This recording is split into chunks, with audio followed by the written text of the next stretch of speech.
দুর্গম পাহাড়ি এলাকায় চরম দুর্যোগপূর্ণ আবহাওয়ার মধ্যে প্রায় 15 ঘন্টা অনুসন্ধান চালানোর পর ইরানের প্রেসিডেন্ট সাইদ ইব্রাহিম রইসিকে বহনকারী হেলিকপ্টারটির সন্ধান পাওয়া যায়। তবে জীবিত নেই ইরানি এই নেতা।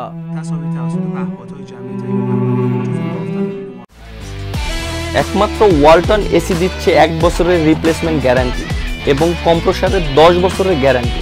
ওই হেলিকপ্টারে থাকা দেশটির পররাষ্ট্রমন্ত্রী হুসাইন আমির আবদুল্লাহিন মারা গেছেন। রোববার আজারবাইজানের প্রেসিডেন্টের সঙ্গে দেখা করেন রাইসি। সেখানে একটি বাঁধও উদ্বোধন করেন তিনি। সে অনুষ্ঠান থেকে ফেরার পথে রাইসিকে বহনকারী হেলিকপ্টারটি বিধ্বস্ত হয়।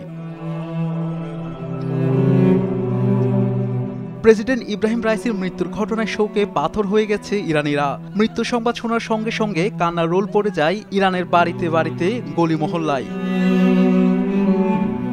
প্রেসিডেন্ট ইব্রাহিম রাইসি ও পররাষ্ট্রমন্ত্রী আমির আবদুল্লাহিনের মৃত্যুর আনুষ্ঠানিক ঘোষণার পর ইরানের মন্ত্রিসভা জরুরি বৈঠক ডেকেছে। প্রেসিডেন্ট রাইসি জনগণের জন্য তার দায়িত্ব পালন করার সময় শহীদ হয়েছেন বলে জানানো হয়। শাহাদাত শাওন, RTV।